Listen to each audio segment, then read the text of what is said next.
ఈ యొక్క వాక్యం అనేది మనతోనూ దేవుడు మాట్లాడుతున్నారు. వాక్యం ద్వారాగా మనం శ్రద్ధగా ఆలోచన చేసి ఆ యొక్క మాటల ప్రకారంగా మన జీవితాలు ఏమైతే ఉన్నాయో అవి మార్చుకునేందుకు మనం ముందుకి వెళ్ళిపోదాం. బైబిల్లో నుండి ఒక అంశం తీసుకొచ్చాను. ఆ అంశం ఏంటంటే, బైబిల్ ఏం చెప్తుందంటే, మనిషి పట్ల, మనిషి ఈ భూమి మీద బ్రతికినప్పుడు జాగ్రత్త అనేది చెప్తుంది బైబిల్. జాగ్రత్త గురించి నేను కొన్ని మాటలు ఆలోచన చేసి మీకు బోధించే విషయంలోనూ నేను ముందుకు వెళ్తాను. బైబిల్ ఏం చెప్తుందంటే, జాగ్రత్త పట్ల మనం ఏ విధంగా నడుచుకోవాలి, జాగ్రత్త పట్ల మన ప్రవర్తన ఏ విధంగా మార్చుకోవాలి, జాగ్రత్త పట్ల మనం ఏ విధంగా బ్రతకాలి, జాగ్రత్త పట్ల మన ప్రయాణం ఏ విధంగా నడుచుకోవాలనేది బైబిల్ స్పష్టంగా చెప్తుంది. మనం చిన్నప్పటి నుంచి మనం చూస్తున్నట్లయితే, చిన్నతనం నుండి అలాగే ముసలితనం వచ్చే వరకు మన అందరము వినే మాట జాగ్రత్త. జాగ్రత్త అందరికీ తెలిసిన విషయమే. ఆ పదాన్ని ప్రతి ఒక్కరూ వాడడం మనం చూస్తున్నాము. జాగ్రత్త అనే పదము అది ఎంత వాల్యూ అంటే చాలా వాల్యూబుల్. కాబట్టి జాగ్రత్త అనేది బైబిల్ ఏం చెప్తుందంటే, మనిషి బ్రతికినప్పుడు, భూమి మీద జీవించినప్పుడు మనిషికి జాగ్రత్త లేకపోతే మాత్రం ఆ మనిషి ఏమవుతున్నాడంటే పతనం అయిపోతున్నాడు. మనిషి ఏ విధంగా ఉండాలంటే జాగ్రత్త అనేది తీసుకోవాలి. జాగ్రత్తతోనే మనం సావాసం చేయాలి, జాగ్రత్తతోనే మనం ధ్యానించాలి. అంటే బైబిల్ జాగ్రత్త ఎందుకు ఇలాగ చెప్తుందంటే, మనం జాగ్రత్తగా ఉండం కాబట్టే. ఏ మనిషి జాగ్రత్త అనేది ఉండడు కాబట్టే ఈ రోజు చాలా మంది ప్రమాదానికి గురవుతున్నారంటే జాగ్రత్త అనేది లేకపోవడం బట్టే. ఈ యొక్క అంశాన్ని నేను ముందుకు తీసుకొచ్చాను. నేను చెప్పి ముందుకు వెళ్తాను. మనిషి మన చిన్నతనం నుండి ముసలితనం చూసుకున్నట్లయితే జాగ్రత్త అనేది ప్రతి ఒక్కరు చెప్పడం చూసుకుంటాం. మీరే కానీ ఎవరైనా ఆ పదాన్ని వదలం లేదమ్మా. ఎవరైనా ఆ పదాన్ని వాడడం జరిగిందా లేదా మీ జీవితంలో?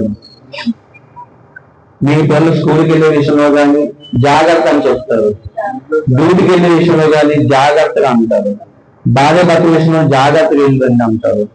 ఏ విషయంలో సరే జాగ్రత్తగా జాగ్రత్త అనేది ఎందుకు చెప్తారు? జాగ్రత్త ఎందుకు చెప్తారంటే, మనిషికి ఏది జరగకూడదని, మనిషికి హాని ఏమి అవ్వకూడదని జాగ్రత్త మనం చెప్తాం. అవునా కదా? బైబిల్లో కూడా దేవుడు కూడా మన పట్ల అదే చెప్తున్నారు. మనిషి జీవించినప్పుడు చాలా శ్రద్ధగా జాగ్రత్తగా జీవించమంటున్నారు. జాగ్రత్తగా జీవించబోతే మాత్రం మన జీవితం ఏమవుతుందంటే పతనం అయిపోతుంది. జాగ్రత్త ఏ విషయం జీవించాలి? మనం భౌతికంగా జాగ్రత్తగా జీవించాలి. అంతటా మించి ఆత్మసారంగా జాగ్రత్తగా జీవించాలి. భౌతికంగా మనం చేసే పనిలోనూ జ్ఞానం లేకపోతే మాత్రము ఏదవుతుందంటే ఆ ప్రమాదం అనేది మన ముందుకు చుట్టుకుంటుంది అనమాట. ఒక ఉదాహరణ మామూలు చెప్తాను. ఎవరికైనా అప్పు ఇచ్చే విషయంలోనూ దేవుడు ఏం చెప్తున్నారు? అప్పు ఇవ్వమంటున్నారు, పొరుగువారు ప్రేమించమంటున్నారు. కానీ మనం జాగ్రత్తగా ఆలోచన చేయాలి. అలాగే మనం ఏదైనా మన ప్రయాణంలో, మనం చేసే ప్రయాణంలోనూ ప్రతి దానిలోకి మనం వెళ్ళిపోగలము. చాలా జాగ్రత్తగా జ్ఞానం వల్లే మనం చూసుకోవాలి. లేదంటే ఆ ప్రమాదం అనేది మనకే చుట్టుకుంటుంది. అందుకని జాగ్రత్తగా ఉంటున్నారు. ఈరోజు దేవుని పట్ల, దేవుణ్ణి మనం ఎదిగే విషయంలోనూ, దేవుని ఎదిగే విషయంలోనూ ఎంతమంది జాగ్రత్తగా ఉన్నారు? అర్థమైందమ్మా మనం చెప్పే టాపిక్? దేవుని ఎదిగే విషయంలోనూ, దేవుణ్ణి ఎవరైతే నమ్ముకుంటున్నారో దేవుని ఎదిగే విషయంలోనూ ఎంతమంది జాగ్రత్తగా శ్రద్ధగా ఆలోచన చేస్తున్నారు? నా పాయింట్ అర్థమవుతుందా? భౌతికంగా జీవితంలోనూ ఎంతమంది అయితే జాగ్రత్త చెప్తున్నారో మన జీవితంలో కూడా జాగ్రత్త చూసుకుంటున్నామో, అలాగే ప్రతి ఒక్కరికి జాగ్రత్త అని చెప్తున్నాము. ప్రతి ఒక్కరికి జాగ్రత్త అని చెప్తున్నాము. అలాగే దేవుని పట్ల మనం ఏ విధంగా జాగ్రత్తగా దేవుని ఎదుగుతున్నాం మనం. ఈ రోజు దేవుడిని చాలా మంది జాగ్రత్తగా ఎతకట్లేదు. అర్థమైనప్పుడు నేను చెప్పే టాపిక్ ఏ విధంగా ఎతకాలి దేవుడిని. మొట్టమొదటిగా దేవుడిని దేవుడిని మనం నిజంగా ఎదిగే ఉద్దేశం ఉంటే ఫస్ట్ దేవుడిని మనం ప్రేమించాలి. దేవుని ప్రేమిస్తే దేవుడు మనకి దేవుడి ప్రేమని మనం తెలుస్తుంది. ఏం తెలుస్తుంది? దేవుణ్ణి ముందు ఎతకాలి. జాగ్రత్త అనేది పాటించడము అవసరం కాదమ్మా. చెప్పండి, మనిషికి జాగ్రత్త లేకపోతే ఈ భూమి అంతా పతనం అయిపోతున్నాడు. చున్నీ వేసుకున్నాక మనిషికి జాగ్రత్త లేకపోతే ఏమవుతుంది? పతనం అయిపోతున్నాడు. మనిషి ఏ విషయం సరే జాగ్రత్తగా ఉండాలి, మెలకువగా ఉండాలి, జ్ఞానం కలిగి ఉండాలి. ఎలా జీవిస్తున్నామో, ఎలా బ్రతుకుతున్నామో అనేది భూమి మీద మనం చూసుకోవాలి. మనం ఏం చేయాలి? ఆలోచన చేసుకొని ఎలా ఉన్నామో జాగ్రత్తగా ఉంటాము.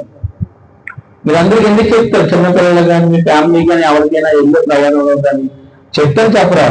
జాగ్రత్త అమ్మా, జాగ్రత్త ఉండు, అది చూడక ఇది చూడక జాగ్రత్త ఎందుకు చెప్తారు? ఆ వ్యక్తి క్షేమంగా ఉండాలని, ఆ వ్యక్తి పాడైపోకుండా ఉండాలని జాగ్రత్త అనేది చెప్తారు. అలాగే దేవుడి విషయంలోనూ మనం ఎంత జాగ్రత్తగా దేవుని ఎదుగుతున్నాము, దేవుడి యొక్క శక్తిని, దేవుడి యొక్క ఆలోచనని మనం ఏ విధంగా జాగ్రత్తగా ఎదుగుతున్నాము. దేవుడు ఏం చెప్తున్నారంటే దేవుడిని మన ముందు ఎతకాలంటే మొట్టమొదటిగా దేవుడిని మనం ప్రేమించాలి. దేవుని ప్రేమిస్తేనే మన దేవుణ్ణి ఎదుగుతాము. వాక్యం చదువుకుందాం.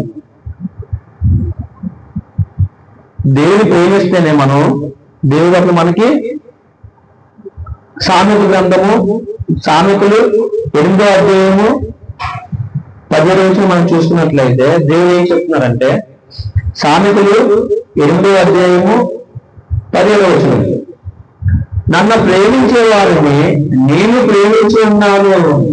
ఏమంటారమ్మా దేవుడు? దేవుణ్ణి మనం ప్రేమిస్తే దేవుడు మనల్ని కూడా ప్రేమిస్తున్నని చెప్తున్నారు. అలాగే నన్ను జాగ్రత్తగా ఎదుటి వారు నన్ను కనుగొందును. అర్థమవుతుందమ్మా? ఫస్ట్ మనం జాగ్రత్త విషయంలో దేవుడి పట్ల చాలా జాగ్రత్తగా ఉండాలి. ఈరోజు జాగ్రత్త లేకపోయింది కాబట్టి చాలా మంది ఏమవుతున్నారు? పతనం అయిపోతున్నారు. దేవుని తెలుసుకోకుండా, దేవుడు యొక్క శక్తి తెలుసుకోకుండా, దేవుడు యొక్క మయం తెలుసుకోకుండా ఏమవుతున్నారు?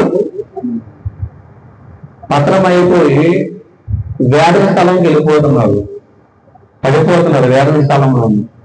అందుకే మనం ఏం చేయాలి? ముందుగా దేవుని ఎక్కడంతో ముందు ఏం చేయాలి? మనము దేవుణ్ణి ప్రేమించాలి. దేవుని ప్రేమిస్తే ఆయన మనల్ని ప్రేమిస్తారు. అంటున్నారు కదా, నన్ను జాగ్రత్తగా వెతికేవాడు నన్ను కనుగొందరు. మనం ఎదగాలి. దేవుని ఎదిగితేనే మనకి ఈ భూమి మీద ఏముంది? మనకి ఆయుష్ కూడా దేవుడు ఇస్తారు. సంపూర్ణంగా భూమి మీద జీవిస్తాము, సంపూర్ణంగా ఆనందంగా ఉంటాము. జాగ్రత్త ఎందుకు ఎట్టమంటున్నారు? దేవుడు ఎందుకు ఎట్టమంటున్నారమ్మా? మన ప్రవర్తన ఎలా ఉందో ముందు మనం మార్చుకోవాలి. దేవుడు జాగ్రత్తగా ఎందుకు ఉండమంటున్నాడంటే, ప్రతి విషయంలోనూ మనిషికి జాగ్రత్త లేకపోతే మాత్రం మనిషి నాశనం అయిపోతాడు భూమి మీద. అందుకే ప్రతి విషయంలో జాగ్రత్త ఉండాలి, మనిషికి జాగ్రత్త ఉండాలి. ఆయన యొక్క ఆజ్ఞలను మన గైకొనాలి అని చెప్తున్నారు దేవుడు. ద్వితీయోపదేశ కాండంలో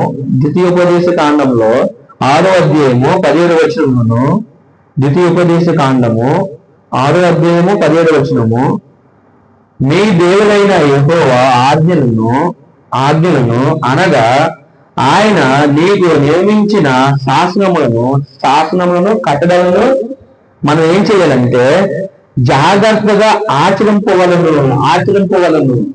అంటే దేవుడి యొక్క మాటల్ని మనం ఏం చేయాలంటే ఆచరించాలి. అంటే మనం మాటల్ని పాటించాలి. ఏం చేయాలమ్మా?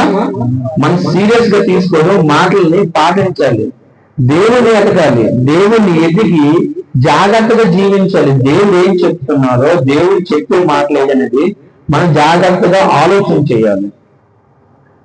ఇది చాలా మందికి ఏం చేస్తున్నారంటే జాగ్రత్త లేక జీవితాలు ఏం చేస్తున్నారు, తనకు తానే హాని చేసుకుంటున్నారు, తనకు తానే నాశనం అయిపోతున్నారు.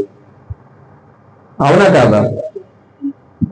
దేవుడు అది కోరుకోవట్లేదు, జాగ్రత్తగా ఉండమంటున్నారు. ప్రతి విషయంలోని ఆత్మ జీవితము ఏ విధంగా దేవుడి పట్ల ముందుకు కొనసాగిస్తున్నారు అది చూడాలి. అర్థమవుతుందా? ఇటుబా చూడండి, అర్థమవుతుందమ్మా చెప్పింది? అదే ద్వితీయోపదేశ కాండము 11వ అధ్యాయము 22వ వచనము మనం చూసుకున్నట్లయితే దేవుడు ఏం చెప్తున్నారంటే, మీరు మీ దేవుడైన యెహోవాను ప్రేమించి, ఏమంటారమ్మా? మనం దేవుని ప్రేమించాలి. దేవుని ఎందుకు ప్రేమించాలి చెప్తున్నాను చూడండి. మీరు మీ దేవుడైన యెహోవాను ప్రేమించి ఆయన మార్గములు అన్నిటిలోనూ, మార్గం అని తెలుసు కదమ్మా, దేవుడు ఏం చెప్తున్నారు, ఆయన ప్రకారంగా ఆయన మార్గంలోనూ మనం ఏం చేయాలి? నడుచుకోవాలి. మనం ఆయన మార్గం అన్నిటిలోనూ నడుచుచు, ఏమంటున్నారు? నడుచుచు ఆయనను హత్తుకోవాలంటమ్మా. ఆయన హత్తుకోను మీరు చేయవలను. నేను మీకు ఆజ్ఞాపించిన ఈ ఆజ్ఞలన్నిటినీ అనుసరించి జాగ్రత్తగా నడుచుకునేవాళ్ళను. ఏమంటారు? జాగ్రత్తగా నడుచుకునేవాళ్ళను. అర్థమైంది నేను చెప్పిందమ్మా మీకు? దేవుని ప్రేమించి హత్తుకోవాలి. దేవుని ప్రేమించామని ఊరికే చెప్పుకోవడం కాదమ్మా. దేవుని ప్రేమిస్తే హత్తుకోవడము. చిన్నపిల్లల్ని, మీ పిల్లల్ని ఎలా హత్తుకుంటారు? ఎందుకు హత్తుకుంటారు? ప్రేమ. పిల్లల పట్ల ప్రేమ ఉంటే కదా మీ మనవడికైనా మీ మనవరాలకైనా ఏం చేస్తారు? మీరు హత్తుకుంటారు లేదా? ప్రేమ. అలాగే దేవుణ్ణి మనం ఏ విధంగా ఉండాలంటే నటించడం కాదు, నటించే ప్రేమ కాదు, మనకి జాగ్రత్తగా మనం దేవుణ్ణి ఎత్తగాలి. జాగ్రత్త విషయం గురించి బైబిల్ అంటే చక్కగా చెప్తుంది. జాగ్రత్తగా లేకపోతే మాత్రం మనిషికి నిజంగా తనకు తానే హాని చేసుకోవడం జరుగుతుంది. అన్నిటి పట్ల జాగ్రత్తగా ఉండాలి. మనం చేసే ప్రయాణంలో కానీ, మనం ఉద్యోగం విషయంలో కానీ, మనం నడుచుకునే విషయంలో, విధానంలో విషయంలో కానీ, మనం అన్ని విషయంలో జాగ్రత్తగా ఉండాలమ్మా. జాగ్రత్త లేకపోతే ఏమవుతుంది? హాని ఎవరు తెచ్చుకుంటున్నారు? మనకు మనమే హాని తెచ్చుకుంటున్నాం. డ్యూటీకి వెళ్ళిన తర్వాత ఆడెవరో ఆర్గ్యుమెంట్ చేస్తున్నారు, మనం ఆర్గ్యుమెంట్ చేస్తే ఇంకేముంది తేడా? ఆర్గ్యుమెంట్ చేస్తామా మనం క్రైస్తవులుగా ఉండి? అక్కడ జాగ్రత్త లేకపోతే ఏమవుతుంది? గొడవ అవుతుంది. జ్ఞానం వల్ల జాగ్రత్తగా అక్కడి నుంచి వచ్చేవాళ్ళు. తినే విషయంలోనే మంచి ఫుడ్ తినకపోతే ఏమవుతుంది? మనం సంపాదించే ఆదాయము హాస్పిటల్కి ఖర్చు పెట్టవలసి వస్తుంది.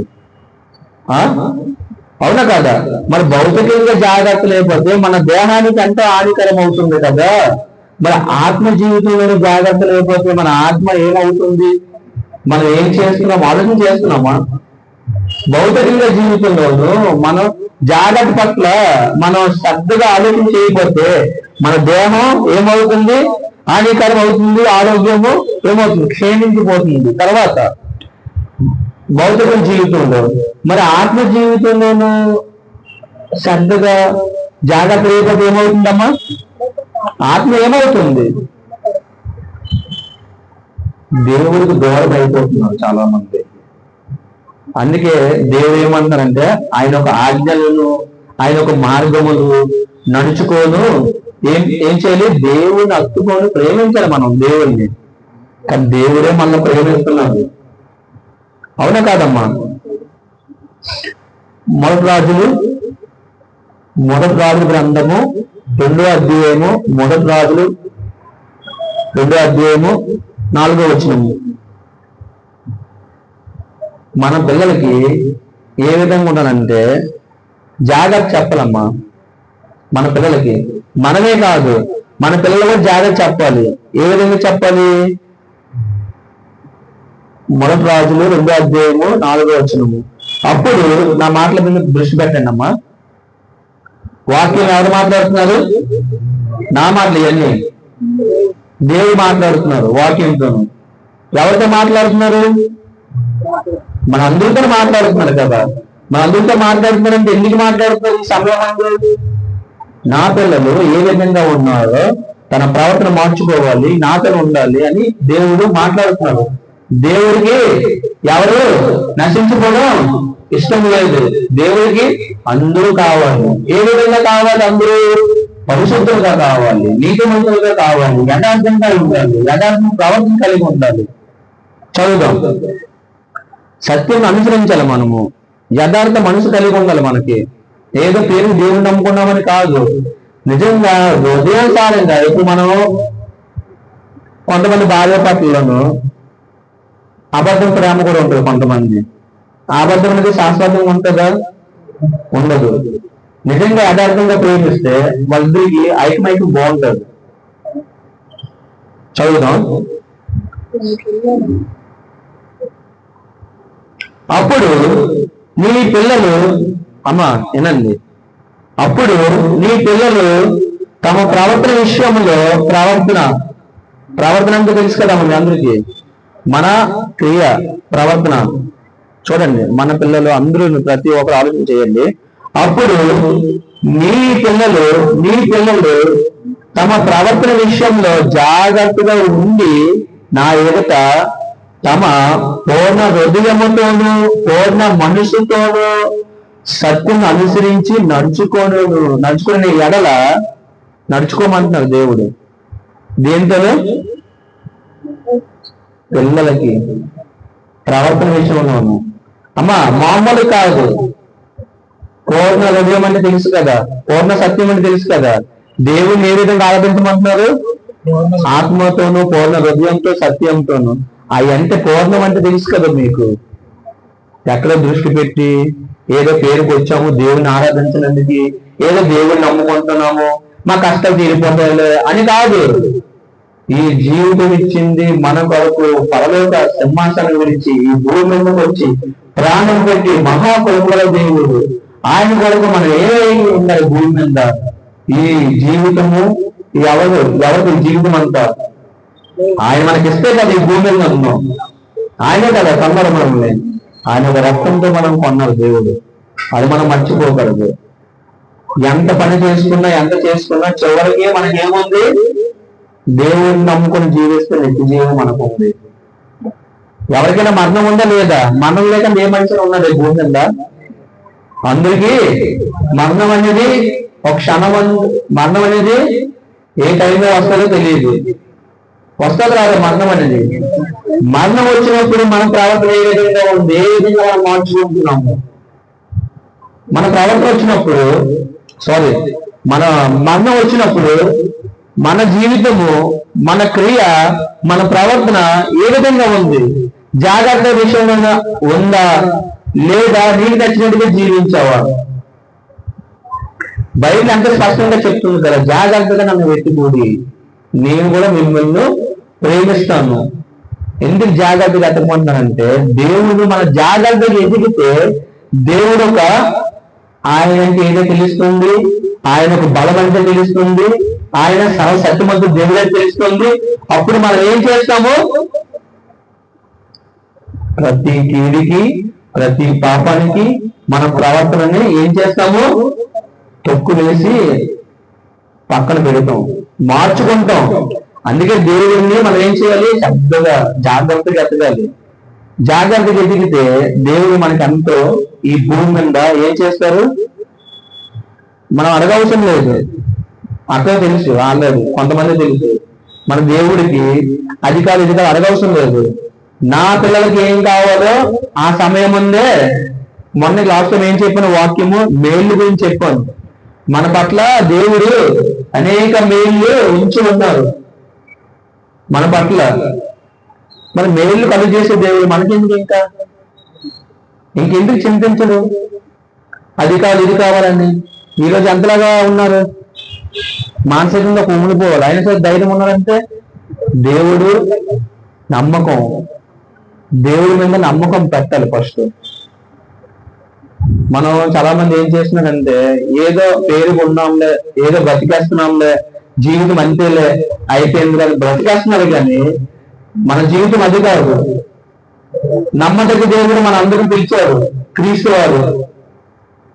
ఆయన కుమార్తెలై ఉన్నారు. మనం ఏమై ఉన్నామమ్మా? ఏమై ఉన్నాం? ఈ లోకానికి ఎలుగై ఉన్నాం. ఎలికి సంబంధం మనం, చీకటికి సంబంధం కాదు. మనం ఎలికి సంబంధం గొప్పగా కాదు. చెప్పండి అమ్మా. లైట్ ఆపేస్తే ఏమవుతుంది? చీకట్లో మనం ఏం పనులు చేయగలమా? ఎలుగుంటాయి కదా, ఆ ఎలుగు అంటున్నారు మనం. మరి ఎలుగుగా పిలిచారంటే దేవుడు మనల్ని ఎంత స్థాయిలో పెడుతున్నారు? మరి మనకి ఏం అవ్వరా? ఎప్పుడు ఏది కావాలో అవ్వరా దేవుడు? ఇది ఎందుకు చెప్తున్నారంటే అర్థమవుతుందమ్మా. అంటే మన దేవుడు చులుపుకుంటారు కొంతమంది, చాలా మంది. దేవుడు ఎప్పుడు ఏది అనుగ్రహించాలో, ఆయన పిల్లలకు ఎప్పుడు ఏది ఇవ్వాలో దేవుడికి తెలుసు. కానీ ఇస్తారు. ఎప్పుడు ఇస్తారు? జాగ్రత్తగా ఉన్నప్పుడు. మనం ఎలా ఉండాలంటే కన్నులారా దేవుడు చేసే క్రియలు కానీ, మనం చూసినవి కానీ, మనం ఆలోచన చేసినవి కానీ మనకు, మన పిల్లలకి, వాళ్ళ పిల్లలకి ఏం చేయాలి? మనం చెప్పాలి. ఏం చేయాలి? చెప్పాలి. ఎవరికి? అమ్మా సీరియస్. మనం చూసినవి, మనం విన్నవి మన పిల్లలకి, వాళ్ళ పిల్లలకి చెప్పాలి. చెప్పాలి లేదా? ద్వితీయోపదేశ కాండము 4వ అధ్యాయము 9వ వచనం. ద్వితీయోపదేశ కాండము 4వ అధ్యాయము 9వ వచనం. దేవుడు ఏం చెప్తున్నారంటే, బాగా నమ్మమ్మ, మైండ్ పెట్టండి, దృష్టి పెట్టండి. అయితే నీవు జాగ్రత్త పడుము. ఏమంటారమ్మా? ఏం చెప్తున్నారు ఇప్పుడు దాకా? ఎందుకు జాగ్రత్త పడమంటున్నారు? అయితే నీవు జాగ్రత్త పడుము, నీవు కన్నులారా చూచిన వాటిని మరొక ఉన్నట్లు అవి నీ జీవిత కాలమంతయు నువ్వు ఎప్పుడు దాకా బ్రతుకుంటావో, ఎప్పుడు దాకా ఉంటావో. ఏమంటున్నారు? నీ ఏమన్నావమ్మా? విన్నారు కదా, కన్నులారా చూసినవి వాటిని మరొకంతా ఉన్నట్లు అవి నీ జీవిత కాలం అంతయు నీ హృదయంలో నుండి తొలగిపోకున్నట్లు నీ మనసును బహు జాగ్రత్తగా చూడు. ఏంటన్నా బహు అంటే తెలుస్తారమ్మా. బహు అంటే చాలా పెద్దది, చాలా జాగ్రత్తగా, బహు జాగ్రత్తగా కాపాడుకోవడము. అమ్మా కాపాడుకోవాలంట. ఆ ఇల్లువి, చూసినవి అవన్నీ కాపాడుకొని ఏం చేయాలమ్మా? బహుగా కాపాడుకోవాలి. మామూలు కాపాడు బహువచనం తెలుసు కదా, పెద్దగా బహుగా కాపాడుకోవాలి. అదేమన్నారు? కాపాడుకోవడము నీ కుమారులకమ్మా. ఆ మాటలన్నీ నువ్వు చూసినవి, నువ్వు విన్నవి, నువ్వు నడుచుకున్నవి, నీకు దేవుడు చేసే మేళ్ళు, దేవుడు చేసే కార్యాలు, నువ్వు ఎలా జీవించావో, నువ్వు ఎలా వచ్చావు, అన్ని ఏం చేయాలి? అక్కడ ఏమన్నారు చూడండి. కాపాడుకోవడము నీ కుమారులకు వాటిని నేర్పించు. నేర్పమంటున్నారు. ఏం చేయాలి? ఈరోజు తరము ముందు తరం ఏమవుతుందో తెలియదు. ఈ తరంలోనూ మనం ఉన్నాం కాబట్టి రాబోయే తరంలోనికి మనం ఏం చేయాలి? దైవ జ్ఞానం అవ్వాలి, బైబిల్ జ్ఞానం అవ్వాలి. దేవుడు అంటే ఏదో చెప్పాలి. సర్వసత్యమంటే దేవుడు యేసు ప్రభువు మహాసింహాసనం నుంచి భూమి మీదకి వచ్చి ప్రతి మానవుల వరకు ప్రాణం పెట్టే దేవుడు. అటువంటి దేవుడు గురించి ఏం చేయాలి? మనము మన పిల్లలు చెప్పాలి. అంటే మీ పిల్లలకి మీ మనవడికి చెప్పాలి. మీ పిల్లలకి మీ మనవడికి చెప్పాలి. చెప్పితే ఏమవుతుంది? వాళ్ళు ఎంత జాగ్రత్తగా జీవిస్తారు. అదే జాగ్రత్త ఎలాగ వస్తుంది? ఇలా చెప్పితేనే, దేవుడి గురించి చెప్పితేనే జాగ్రత్త వస్తుంది. దేవుడి గురించి చెప్పాలి ముందు. మన జీవితం ఏంటి, మన పుట్టడం ఏంటి, మన బ్రతికేటి అని తెలియజేయాలి మన పిల్లలకి, మన మనవడికి, మనవరాలకి. అలా చెప్పుని కదా ఆ పిల్లలు ఏమవుతుందమ్మా భూమి మీద వరదిల్లుతారు వరదిల్లుతారు. అంటే ఏ కొడువు ఉండదు, ఏది లోటు ఉండదు, ఏ హాని ఉండదు, ఎక్కడికి వెళ్ళినా క్షేమంగా, ఏ ఆర్గ్యుమెంట్లు ఉండవు, చాలా చక్కగా జ్ఞానంలో వస్తారు. కొంతమంది పిల్లలు ఏం చేస్తారమ్మా? కొంతమంది పిల్లలు చెప్పండి, కొంతమంది పిల్లలు ఏం చేస్తారు? కొంతమంది పిల్లలు ఏం చేస్తారంటే తల్లిదండ్రులకి గొడవలు పెడతారు, బయట నుంచి గొడవలు తీసుకొస్తారు. కొంతమంది పిల్లలు వినరు. అది ఎవరు తప్పది? మందే కదా. తల్లిదండ్రులు ఉన్నప్పుడు పిల్లల పట్ల అసలు పిల్లల పట్ల అసలు ఆ పిల్లల దగ్గర గొడవలు ఆడుకోగలరు. వీడియో చెప్పాలంటే పిల్లల దగ్గర గొడవలు ఆడుకుంటారు, బూతు మాట్లాడతారు, అనేక మాటలు చేస్తుంటారు. అలా చేస్తే ఏమవుతారు? పిల్లలు పాడైపోయి అన్ని నేర్చుకుంటారు. అది స్పీడ్ గా ఉంటుంది జ్ఞానము. మందు తాగుతుంటారు తల్లిదండ్రులు.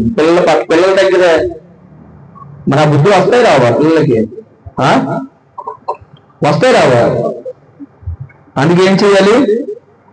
ఆయన మాటలు మనం ఏం చేయాలంటే వినాలి, నేర్చుకోవాలి. యావత్తు మొత్తం ఏం చెప్తున్నాను అనుకోండి.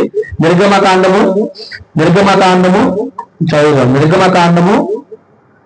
నిర్గమకాండము అధ్యాయము 23వ అధ్యాయము 22వ వచనం మనం చదివినట్లయితే దేవుడు ఏం చెప్తున్నారంటే అక్కడ మన బైబిల్లో మనం చూసుకున్నట్లయితే, అమ్మా వినండి, సీరియస్ తీసుకెళ్ళమ్మా, సీరియస్ గా నవ్వకండి, సీరియస్. దేవుడు మన మధ్యలో ఉన్నారు. 23వ అధ్యాయము 22వ వచనం నిర్గమకాండము. అయితే నీవు ఆయన మాటలను జాగ్రత్తగా విని, అమ్మా అర్థమవుతుందా? నమ్మకండి, చూడండి, అర్థమవుతుందా? అయితే నీవు ఆయన మాటలను జాగ్రత్తగా విని నేను చెప్పినది యావత్తును చేసిన. అమ్మా ఈరోజు మీకు శత్రువులు ఉంటే నిజంగా దేవుడు ఏం చెప్తున్నారంటే, నిజంగా దేవుడిని ఎదిగితే మీకు శత్రువులు వస్తే దేవుడు కూడా వాళ్ళ శత్రువుగా ఉంటారు అంటున్నాడు దేవుడు. అంటే అర్థం ఏంటి? అర్థమవుతుందమ్మా? ఇటుపక్క మైండ్ ఎత్తండి, కొంచెం లోతుగా ఎత్తండి. ఇటుపక్క మనిషి పట్ల మీరు ఆలోచన చేయకండి, సీరియస్ గా తీసుకోండి. దేవుడు మన పట్ల ఉన్నారు. అపవాదం వచ్చినట్టుగా మన మందిరంలో చాలా శ్రద్ధగా ఉండాలి. జాగ్రత్త గురించి చెప్తున్నాను నేను. మనకి నవ్వుకుంటే ఉండదు, జాగ్రత్త లేనట్టే. జాగ్రత్త గురించి నేను చెప్తున్నాను. జాగ్రత్త. ఆయన మందిరంలో మనం నవ్వొచ్చేటి, కానీ జాగ్రత్త చెప్తున్నాను. ఇప్పుడు నేనేం చెప్తున్నానంటే దేవుడి మాటలు మనం జాగ్రత్తగా వింటే మనకి ఎవరైతే శత్రువుగా ఉన్నారో దేవుడు వాళ్ళకు కూడా శత్రువుగా ఉంటాను అంటున్నారు. అంటే అర్థమేంటి? మన మీదకి ఏ శత్రువు ఎవరు రారు. వస్తారా? ఎవరు రారు మన పట్ల. చదువుదాం. అయితే నీవు ఎప్పుడు ఆయన మాటలు విన్నప్పుడు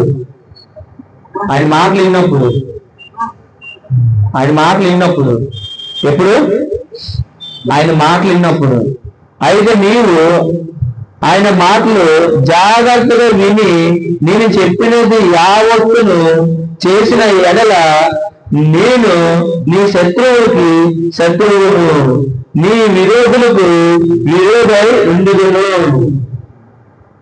అర్థమైందా? మన పట్ల ఒక విరోధైన ఒక శత్రువు అయినా మనకు ఉన్న దేవుడు నించుందని అంటారు మనకి మధ్యన. అర్థమైందమ్మా నేను చెప్పింది? మనకు శత్రువు ఉన్నా, మనకి ఎవరైనా విరోధి ఉన్నా మన గురించి మన తరపున ఎవరున్నారు అంటున్నారు? దేవుడు అంటున్నారు. ఎంత గొప్ప మాట ఇది! మన మాట మనకు కావాలంటే మనం పైన ఏం చేయాలి? పైన చదివి గుర్తుంది ఒక వాక్యం పైన ఆ వచ్చి మనం పైన ఏంటంటున్నాడు అక్కడ, ఆయన మాటలు జాగ్రత్తగా వినాలి. విన్నప్పుడే అర్థమైందా అక్కడ?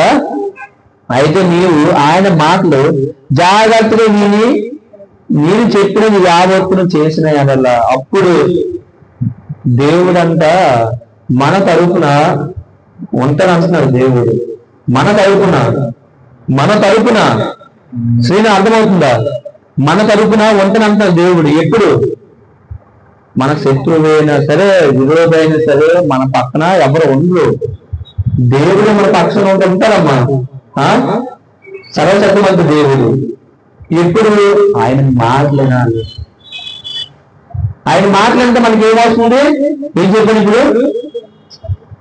దేవుడు మనకి తోడుగా నిలుస్తున్నా అంటున్నాడు మన పట్ల. ఇంకేం చేస్తాడు చూడండి. మనం ఆయన మాట్లాడితే అంట ఇంకేం చేస్తాడు చూడండి. ఇప్పుడు దాకా చెప్పాను కదా, తన ప్రవర్తన మార్చుకుని మనం విన్నాం అనుకో. అమ్మ అర్థమైందా? మన శ్రద్ధగా దేవుడిని ప్రేమించి దేవుడి మాటలు మనం ఇది నడుచుకున్నాం అనుకో. ఆయన మార్గంలోను ఇప్పుడు అదే చెప్పారు కదా, మనం ఫిక్స్ అయ్యి మనం కమిట్ అయిపోయి ఫిక్స్ అయ్యింది ఇంకా దేవుడి మాటలు నడుచుకున్నాం అనుకో. దేవుడు మనకి ఏం చేస్తారో ఫస్ట్ వాక్యం ఏం చెప్పారు? శత్రువుకైనా సరే విరోధికైనా నేను ఉంటాను అంటున్నారు దేవుడు మనం విన్నప్పుడు. ఇప్పుడు ఏం చెప్తున్నారు మళ్ళీ చూడండి. దేవుడు ఎంత గొప్పగా మనకి కార్యం చేస్తారంటే, ఆయన మహా కృపగల దేవుడు కాబట్టి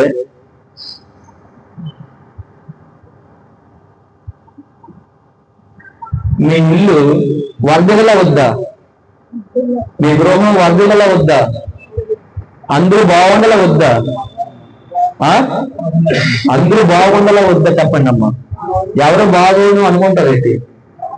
అందరూ బాగుండాలి. మీ గృహం వర్ధగలని తెలుసు కదా, వర్ధగలని తెలుసు కదమ్మా. మేళ్ళు జరగాలి, గొప్ప గొప్ప కార్యాలు జరగాలంటే ఏం చేయాలంటే ఇక వాక్యం దేవుడు చెప్తున్నారు. యోగు గ్రంథము 8వ అధ్యాయము 5వ వచనము 7వ వచనం మనం చదివినట్లయితే, యోగు గ్రంథము 8వ అధ్యాయము 5వ వచనం 7వ వచనం. నేను చెప్పిన మాటలు అమ్మా అర్థమవుతున్నాయా? నేను చెప్పింది జాగ్రత్త గురించి చెప్తున్నాను. నేను చెప్పిన మాటలు కాదు, దేవుడు చెప్పిన మాటలు. జాగ్రత్త. యోగు గ్రంథం 8వ అధ్యాయం చదువుదా. నీవు జాగ్రత్తగా అమ్మా దేవుణ్ణి నీవు జాగ్రత్తగా దేవుని ఎదిగిన ఎడల, అమ్మ ఎవరు ఎదిగినా దేవుని ఎదిగిన ఎడల సర్వశక్తుడు అర్థమవుతుందమ్మా. ఫస్ట్ నాకేం చెప్పానమ్మా? నాకేం చెప్పండి? దేవుని ఎందుకు ఎదగమన్నారు? దేవుని ఎదిగితే దేవుడు దేవుని ఎదిగితే దేవుడు ఎవరనేది తెలుస్తుంది. దేవుడు సర్వశక్తిమంతుడు దేవుడు అని తెలుస్తుంది. ఆయన ఎంత గొప్ప దేవుడు అని తెలుస్తుంది. అప్పుడు మనం ఏం చేస్తామంటే మనం ప్రవర్తన మార్చుకుంటాం, దేవుడితో నడుస్తాం. అందుకే దేవుడిని ఏం చెప్తున్నారు? ఎదగమంటున్నారు. అదే వాక్యం చదువుతాం. నీవు జాగ్రత్తగా దేవుణ్ణి ఎదిగిన ఎడల సర్వశక్తుడు అర్థమవుతుందమ్మా. సర్వశక్తుడు దేవుని బతిమాలుకున్న ఎడల, బతిమాలుకోవడం మనం దేవుణ్ణి ఏం చేయాలి? ఇప్పుడు నీకు కష్టం వచ్చింది, ఎవరికైనా సాయం చేయమని బతిమాలుకోరా? కానీ వాళ్ళు చేస్తారో చేయదో నమ్మకం లేదు. అయినా మీ ప్రయత్నం మీరు చేస్తారు, బతిమాలుకుంటారు. ఎందుకు బతిమాలుకుంటారమ్మా? అర్థమవుతుందమ్మా? ఎందుకు బతిమాలుకుంటారు? వాళ్ళు ఏదో కొంచెం మాకు సాయం అవుతుందేమో అని బతిమాలుకుంటారు. తగ్గించుకుంటారా? తగ్గించుకోరా? ఇస్తావా? బ్యాక్మెయిల్ చేస్తారా? సీరియస్ గా గురవారు అడుగుతారా? ఏం చేస్తారు చెప్పండి, మీరే చెప్పండి. మీకు అందరికీ తెలిసిందే జీవితాలు. అమౌంట్ అడిగే విషయంలో కానీ ఏదే విషయంలో కానీ ఇస్తారా? గురవారు అడుగుతారా? అడిగి మనిగి తగ్గి ప్రేమగా అడుగుతారు. అక్కడ దేవుడు ఏం చెప్తున్నాడు? దేవుడు కూడా మనం ఏం చేయాలి? బతిమాలుకుని అడగాలి. మనిషికి అణిగి మణిగిలాగా అడుగుతున్నావే, మరి రాజు అయి ఉంది, సర్వశక్తిమంతుడు దేవుడు అయి ఉంది, మహాకృపగల దేవుడు అయి ఉంది. ఏ విధంగా అడగాలి? మనం బతిమాలుకోవాలి. ఇది మనిషి జాలి పడ్డేమో గాని, అమ్మ ఇది చూడండి, మనిషి జాలి పడ్డేమో గాని దేవుడు అన్నీ కనికరం పడిపోతాడు. కరుణామయుడని చెప్పారు కదా దేవుడు. ఇది మనిషి జాలి చూపించుకోవచ్చు కానీ దేవుడు ఖచ్చితంగా చూపించరా బ్రదరు, పక్కాగా చూపిస్తారు 100%. అందుకే అంటున్నాను, ఇదిగో సర్వశక్తుడగు దేవుణ్ణి బతిమాలుకునే ఎడల నీవు పవిత్రుడై పవిత్రుడై యథార్థమంతుడై ఎడల నిశ్చయముగా ఆయన నీ యందు శ్రద్ధ నిలిపి, నీ అందంతా శ్రద్ధని తెలుసు కదా, దృష్టి పెడతాడు అంటారు. ఎప్పుడు పవిత్రుడై యథార్థవంతుడై ఎడల, అంటే పవిత్రుడై ఉన్న యథార్థవంతుడై ఉన్న ఎడల అదేం చెప్తున్నారమ్మా, నీ ముందు శ్రద్ధ నిలిపి. శ్రద్ధ అంటే తెలుసు కదమ్మా, నీ మీద ఆలోచన చేస్తూ ఉంటున్నాడు దేవుడు, నీ మీద ఆలోచన చేస్తూ ఉంటున్నాడు దేవుడు.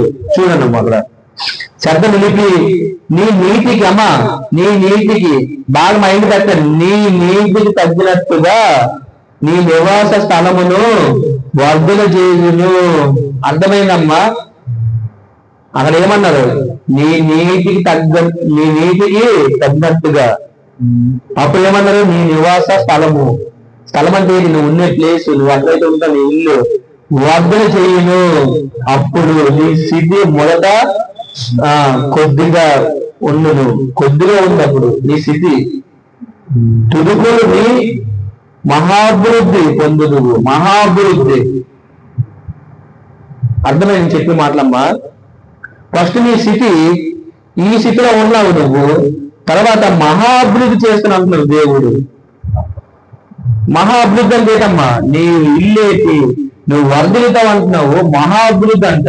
ఫస్ట్ నీ స్థితి, ఈ స్థితి ఇంకా అభివృద్ధి చేస్తున్నావు అంటున్నారు. ఎప్పుడు నీ నీతి తగ్గినట్టుగా ఫలమిస్తున్నాను. నీ నీతి దేవుడి పట్ల నీ నీతి ఎంతవరకు శ్రద్ధగా ఆలోచిస్తున్నావు అర్థమవుతుందమ్మా. మన జీవితము 60-70 జీవితము ఏ టైంలో చనిపోతామో తెలియదు. ఈ జీవితంలో శాశ్వతమని మనుషులు ఆ విధంగా ఉన్నారని వాళ్ళతో మనం కలిసిపోగలుగుతాం. మనం లోకానికి వెళ్ళిపోయి ఉన్నాం, మనం క్రైస్తవులము, దేవుడి పిల్లగా పిలబడుతున్నాము, ప్రత్యేకమైన వారు మనము. అర్థమవుతుందమ్మా. వారు బూతు మాట్లాడారని మనం బూతు మాట్లాడేది, వాళ్ళు తాగుతున్నారని మనం తాగేయగలదు, వాళ్ళు ఏదో చెడుగా ఉన్నారని మనం చెడు పని చేయగలదు. మన పైన దృష్టి పెడుతున్నారు దేవుడు. మరి దేవుడు దృష్టి పెట్టినప్పుడు మనం ఏ విధంగా జీవించాలి? మీకు వద్ద ఆశీర్వాదాలు, మీకు దీవులు వద్దా? వద్దలుగా మీరు వద్దలలో వద్దా? మనం ఏం చేయాలి? మన దేవుడి పట్ల మనం ఏ విధంగా జాగ్రత్తగా ఉన్నాము? ఎలా ఎదుగుతున్నాం దేవుణ్ణి? మనం పూర్ణ హృదయంతో ఎదుగుతున్నామా? పూర్ణ సత్యంతో ఎదుగుతున్నామా? చెప్పండి. మనం పూర్ణ హృదయములోను పూర్ణ సత్యములోను దేవుణ్ణి ఎదగాలి. ఏ విధంగా ఎదగాలి? అప్పుడు మనకి ఏమవుతుంది? బహు అభివృద్ధి చెందుతావు. బహు అభివృద్ధి అని తెలుసమ్మా. ఒక్కరి దగ్గర చేయించాల్సిన బ్రతుకు ఉండదు. అర్థమైందా? కానీ ఆ బ్రతుకు పక్కనైతే అన్నిటికంట ఆయన యొక్క సింహాసనం పక్కన నువ్వు కూర్చుంటావు. ఈ భౌతిక జీవితంలో మామూలే, ఏ టైంలో దేవుడు నీ కడుపు నింపుతాడు, అది ప్రాబ్లం కాదు. కానీ ఆయన ఒక సింహాసనం పక్కన నువ్వు కూర్చుంటావు దేవుడి పట్ల. ఈరోజు వారిని వీరిని మనం వేలం చేయగలదు. అందరూ ఆయన సృష్టించే పిల్లలే. ఒక వ్యక్తిని మనం వేలం చేయగలదు. మనం ఒక వ్యక్తిని వేలం చేసిన ఎడల దేవుడి యొక్క సృష్టినే మనం ఏం చేస్తున్నాము? ఆయన సృష్టించారు దేవుడు. మనం ఏది ఎవరిని వేలం చేయగలదు. ఒక మనిషిని కానీ ఒక వ్యక్తిని ఎవరిని వేలం చేయగలదు. దేవుడికి పోలికలు ప్రతి నదులు సృష్టించుకున్నారు దేవుడు. కానీ ప్రతి నదులు మారు మనసు ఉండాలి, నమ్మి బాప్తిజం పొందాలి, రక్షింపబడతాడు నదులు. ఎంతవరకు వాక్యం వింటాం మనం? దేవుడికి ఎంతవరకు మనం ఎదుగుతున్నాం? ఆయన మన పట్ల ఎంత ప్రేమ చూపిస్తున్నారు? అర్థమవుతుందమ్మా. కొంతమంది ఏం చేస్తారంటే నాలుగుతో పాపం చేస్తారు. నాలుగంటే ఏంటి? నాలుగంటే బూతు మాటలు అవ్వచ్చు, అన్నీ వచ్చేస్తాయి. బిలాస్ లేని పైకి లేని నాలుగుతో బూతు మాటలు అన్ని ఇంకా చదువుతాం, నా మాటలు కాదు కదా. కీర్తనలు 39 అధ్యాయం 1వ వచనం. కీర్తనలు 39 అధ్యాయం 1వ వచనం. అమ్మా చూడండమ్మా, కీర్తనలు 39 అధ్యాయము 1వ వచనం. నా నాలుకతో పాపము చేయకున్నట్లు నా మార్గమును జాగ్రత్తగా చూసుకుందును. చూసారమ్మా, జాగ్రత్తగా చూసుకోవాలి మనం. భక్తిహీనులు నా ఎదుట ఉన్నప్పుడు నా నోటికి సింకం వేసుకుంటానంట. నోటికి ఉంచుకుందని అనుకుంటుంది. శంఖము అంటే నోరు మూసుకుంటాను అంటున్నారు. ఇంకా చెప్పాను కదమ్మా, అర్థమవుతుందా? కహం కాదు, ఎక్కువ అది గొడవడని మనలో ఏం చేస్తే చాలా మంది కహం అంటే గొడవ పడిపోతారు. నోరు మూసుకోవాలి. నోరు ఉందని బూటు మాట్లాడడం కాదు. కలహం అంటే గొడవ ఏం చేస్తుంది? కలహం అనేది ఏం చేస్తుంది? హానికరం. మనం గొడవ పడవచ్చా? నమ్మది ఉండాలి. ఏం చేయాలి? నోటితోనూ బూటు మాటలు కానీ, నోటితోనూ తాగుడులు కానీ. అక్కడ నోటు కూడా అనలేదు, ఏమన్నారు అక్కడ? నాలికే కదా మాట్లాడుతుంది. నాలుగు లేకపోతే మాటలు వస్తాయా? మరి నాలుగు నీకు ఎందుకు ఇచ్చాడు దేవుడు? నిజంగా బాగా దృష్టి పెట్టండి. దేవుడు నిజంగా నీకు నోరు ఇవ్వకపోతే ఎంత మానసికంగా బాధపడుతావు. కానీ నోరిచ్చే దేవుడు, నీకు మాట్లాడే అవకాశం ఇచ్చే దేవుడు, నువ్వు ఆ నాలుగుతో ఏం చేస్తున్నావు? దేవుడికి కీర్తిస్తున్నావా, స్తుతిస్తున్నావా? అదే నాలుగుతో పాపం చేస్తున్నావా? నువ్వు జాగ్రత్త, అక్కడే జాగ్రత్త చూసుకో. అర్థమవుతున్నావు నేను చెప్పే వాక్యము? జాగ్రత్త చూసుకో. నాలుగుతో ఏం చేయాలి? దేవుడికి కీర్తించాలి, దేవుడికి స్తుతించాలి, వాక్యము చెప్పాలి, మంచి మాటలు. అంతేగాని ఈ నోరుతోనూ పదాన్ని కొట్టేద్దాం, గొడవ ఆడదాము, బూతు మాటలు అయ్యా అవి చెప్పట్లేదు. మనం ఏం చేయాలమ్మా? అర్థమవుతుంది చెప్పింది. ప్రతిదీ ఏం చేయాలి? జాగ్రత్త ఆలోచన చేయాలి. ఈ యొక్క మాటల మీద దృష్టి పెట్టడం, జాగ్రత్త మీద చెయ్యాలి. జాగ్రత్త చేయకపోతే ఏమవుతుంది? నాశనం అయిపోతున్నాడు. ఇప్పుడు జాగ్రత్త ఎలాగొస్తుంది మనకి?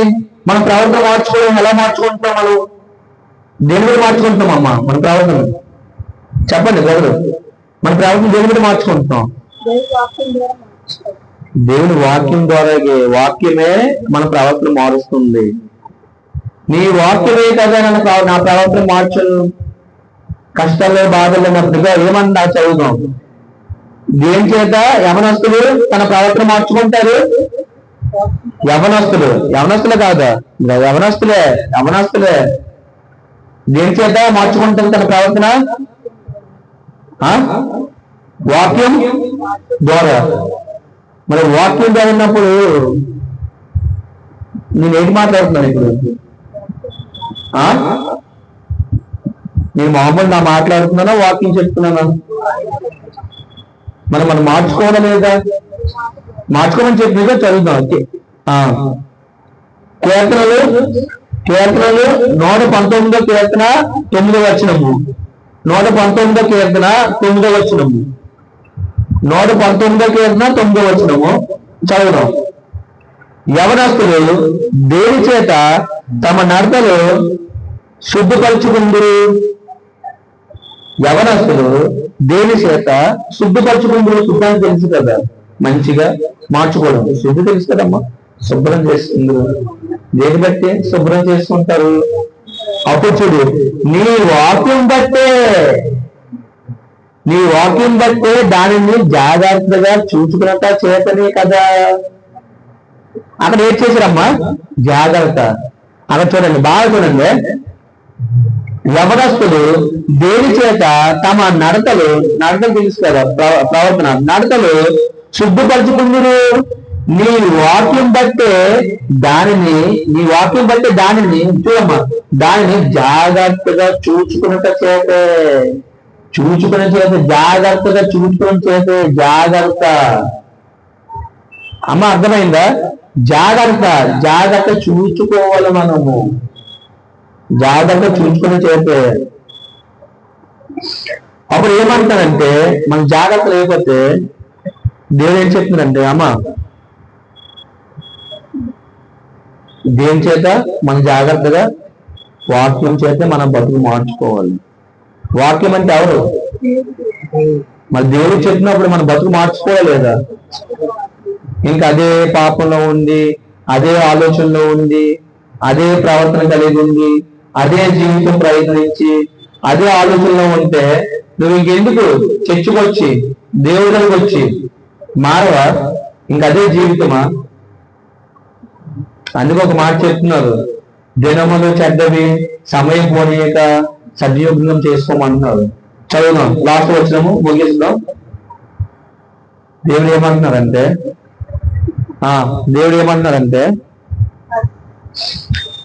అందుకే లాస్ట్ వచ్చిన మనం చదువుకొని ముగ్గుద్దాం. బాబుకి వచ్చాను, కూర్చోండి.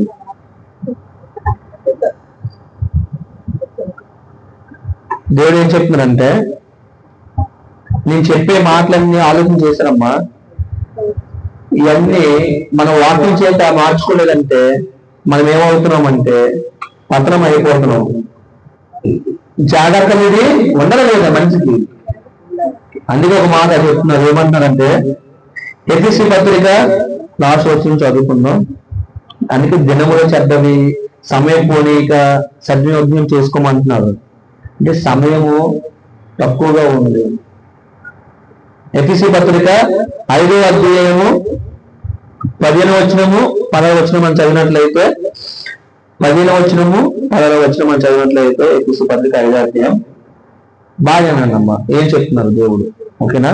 వాక్యం ద్వారా దినములు చెడ్డవి గనక, దినములు చెడ్డవి, దినం అంటే తెలుసు కదమ్మా, రోజులు చెడ్డవి కనుక మీరు సమయమును పోనీగా సద్వినియోగము చేసుకొనొచ్చు, అజ్ఞాన వలె కాక జ్ఞానుల వలె నడుచుకున్నట్లు జాగ్రత్తగా చూచుకుని. అజ్ఞానుల వలె ఉండకూడదు, జ్ఞానం లేని వలె ఉండకూడదు, జ్ఞానం కలిగి ఉండాలి. ఏం చెప్తున్నారు? అజ్ఞానులు ఏం చేస్తారు తెలియదు. సమయము మనం ఏం చేయాలి? సమయం పోనీక సద్వినియోగం అంటే ఏ సమయం ఏమవుతుందో, రేపు ఏం జరుగునో తెలియదు. ఈ క్షణమే మారు మనసు ఉండాలి. ఆ కీడును విడిచిపెట్టాలి, ఆ పాపాన్ని విడిచిపెట్టాలి, దేవుడిని ఎలాగెత్తగాలి? హత్తుకోవాలి. నీ కుమారుని కానీ మనవని కానీ ఎలాగైతే హత్తుకుంటావో, ఎలాగైతే ఆలోచన చేస్తావో హత్తుకోవాలి. దేవుడి మాటలు విన్నప్పుడు ఏమవుతుందంటే, ఇలాగే కొన్ని మనం ఏం చేయాలంటే, అపవాది వినించడు మాటలని. వాక్యం శ్రద్ధగా వెళ్ళినప్పుడు అపవాది ఏం చేస్తాడంటే, ఇలాగే కొన్ని పవిత్రమైన సంఘంలోనూ ఏం చేస్తాడంటే వినించడు. ఆ మాటలని ఏం చేస్తాడంటే వినకంట చేస్తాడు. అందుకే మనం ఏం చేయాలి? దినముల చెడ్డవి, సమయం పోనీక సద్వినియోగం చేసుకొని మారు మనసు పొందాలి. జాగ్రత్త గురించి చెప్పాను. నేను చెప్పే టాపిక్ అర్థమైందమ్మా? మన టాపిక్ ఏంటి? భౌతికంగా జీవితంలో జాగ్రత్త లేకపోతే తన దేహాన్ని ఎవరైతే హాని చేసుకుంటాడో హాని అవుతుంది లేదా? భౌతికంగా జీవితంలోను పనికి వెళ్ళే విషయంలోనూ జాగ్రత్త లేకపోతే అక్కడ ఒక ఏదో అవుతుంది. అదే ఉద్యోగం చేసే విషయంలోను. అలాగే పిల్లలకి స్కూల్కి కాలేజీకి పంపించినప్పుడు జాగ్రత్త చెప్తారు. ఆ జాగ్రత్త అనేది చిన్నతనం నుండి ముసలితనం వరకు ప్రతి ఒక్కరూ ఆ జాగ్రత్త అనేది చెప్పడం, ఆ పదాన్ని వాడడం మనం చూస్తున్నాం. అవునా కదా? అందుకు కొడుతున్నారు లేదా? ఆ పదాన్ని ఎందుకు కొడుతున్నారు? జాగ్రత్త గురించి ముందు టాపిక్ చెప్తున్నాను. అర్థమవుతుందా? జాగ్రత్త ఎందుకు చెప్తామంటే ఆ మనిషికి ఏది హాని అవ్వకూడదని, క్షేమంగా ఉండదని మనిషికి చెప్తాం. మనం కూడా జాగ్రత్త చూసుకోకపోతే మన దేహం ఏమవుతుంది? హాని అవుతుంది. మరి ఆత్మ ఏమైపోద్ది? అందుకే దేవుని ముందు ఎతకాలి. జాగ్రత్తగా ఎదిగితే ఈ లోకంలోనూ మనం బాగా జీవిస్తాం. నేను చెప్పే టాపిక్ అంతా అర్థమైంది కదమ్మా. జాగ్రత్తగా ఉండాలి. మీ పిల్లలకైనా మీ మనవాళ్ళకైనా ఎవరికైనా జాగ్రత్త చెప్పండి. జాగ్రత్త అంటే ఏంటి? ఇందా చెప్పాను కదా, జాగ్రత్త అంటే ఏంటి? భౌతికంగా చెప్పాలి, దేవుడి గురించి చెప్పాలి జాగ్రత్త. ఇందా చెప్పాను కదా, మీరు మర్చిపోయారు అప్పుడే. మీ పిల్లలకి మీ పిల్లలకి జాగ్రత్త చెప్పాలంటే దేవుడి గురించి చెప్పాలి. సర్వశక్తిమంతుడు దేవుడు, ప్రపంచాన్ని సృష్టించే దేవుడు, మహారాజు ఉన్న దేవుడు, మనందరూ కూడా ప్రాణం పెట్టే దేవుడు ఆయన యేసు ప్రభువాడు. ఆ యేసు ప్రభువు గురించి ఏం చేయాలి? ప్రతి ఒక్కరు చెప్పాలి యేసు ప్రభువు గురించి. ఆయన ప్రాణం పెట్టాలి ఈ భూమి మీదకి వచ్చి మనందరూ కొరకు. ఆ దేవుడి గురించి మనం చెప్పాలి. చెప్పాలంటే ఫస్ట్ నువ్వేం చేయాలి? మీరేం చేయాలి? ఫస్ట్ చెప్పాలంటే మీరేం చేయాలి? ముందు దేవుని ప్రేమించాలి, అప్పుడు దేవుని ఎదగాలి. మీకు తెలియకంటే మీరు చెప్పగలరా ఎవరికైనా?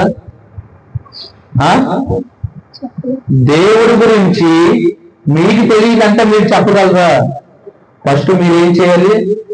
జాగ్రత్తగా దేవుణ్ణి ఎతకాలి. మరి ఎదుగుదామా లేదా దేవుణ్ణి అమ్మా? ఎందుకు ఎతకాలి దేవుణ్ణి? దేవుని ఎదిగితే మనకే లాభాలు మేలు. ఇలా చెప్పాను కదా, ఏం చెప్పాను? వరదల వద్దా? వరదలంటే మనం ఏం చేయాలి? దేవుడిని జాగ్రత్తగా ఎత్తగాలి. జాగ్రత్తగా ఎదిగితే అప్పుడు ఆయన ఎటువంటి దేవుడు అనేది మనకు తెలుస్తుంది. అప్పుడు మన ప్రవర్తన ఎలాగా మార్చుకోవాలో, ఏ విధంగా నడుచుకోవాలి మనకు తెలుస్తుంది, మన పిల్లలకు కూడా చెప్పగలము. ఎంతవరకు వాక్యం విన ప్రతి ఒక్కరికి అందరికీ వందనాలు తెలుసుకుంటున్నాను. అందరికీ వందనాలు. ప్రార్థన చేసుకుందాం.